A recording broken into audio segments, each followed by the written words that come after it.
or two. Lots of pubs do it, and plenty of tourist attractions, even a few places along the coast too.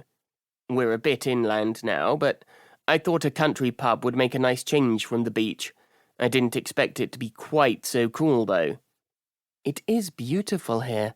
Old pub, large beer garden, trees, a river, and a perfect spot to park the camper van for a few nights.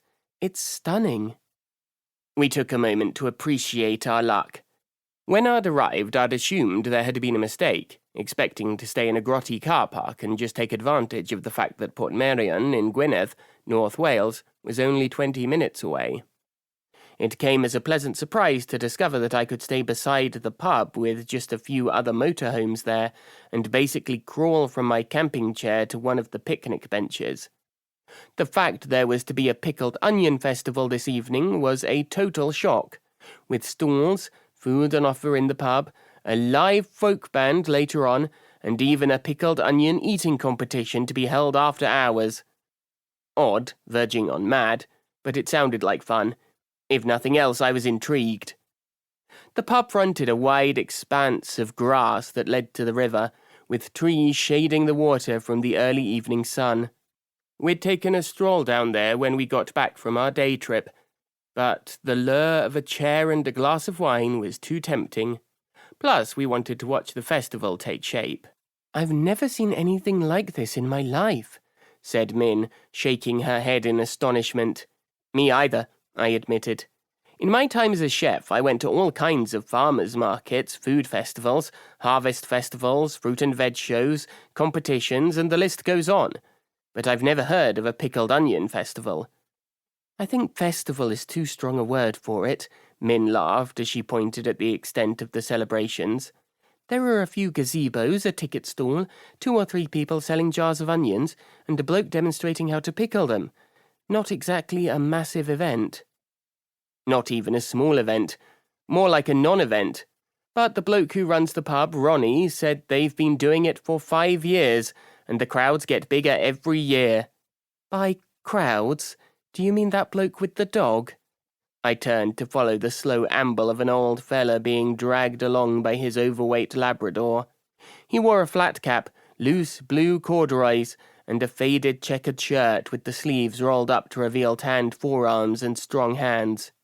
He was the only one there apart from those setting up the gazebos and the lucky dip, but the stall holders chatted happily, and there was a definite buzz of excitement in the air. Maybe it'll pick up later. "Then there might be 2 men with dogs. Oh, can't wait." Min winked, then sipped her wine. We were having the time of our lives, and it was certainly novel. Some people thought it strange that we remained such close friends. Others thought it cute. So sweet and adorable. They didn't understand in the slightest. I'd screwed up in a monumental way and put being a top chef above our relationship. But when everything came crashing down, I'd realized my mistake and done my best to rectify the damage. It was an ongoing process and one I would never stop repairing. But what we'd both realized, once the dust had settled, was that we genuinely loved each other. Maybe that wasn't enough for us to rebuild our previous life, but it didn't stop us building a different one. Often apart, but like all best friends, we spoke and saw each other regularly. As I'd explained to Min mere days ago, there was no hurry. We both needed time to become our own person without the other, and we had decades left on this planet. So we'd decided to cruise along and absolutely not rush into anything intimate for fear of ruining what we currently had. I just wish she wasn't so damn sexy. "You look hot," I blurted, unable to help myself. "The wine's cooling me down, but this weather is crazy, right?" Yes, absolutely," I agreed, grinning because I'd got away with it. "I know what you meant, silly, and thank you. You look good too. You've slimmed down even more, and your tan is awesome." "I've been doing my workouts at least 5 times a week. Anxious and I were overindulging at the start of our adventure, but we've reined it in. He's not too happy about it, but he needs to stay in shape too."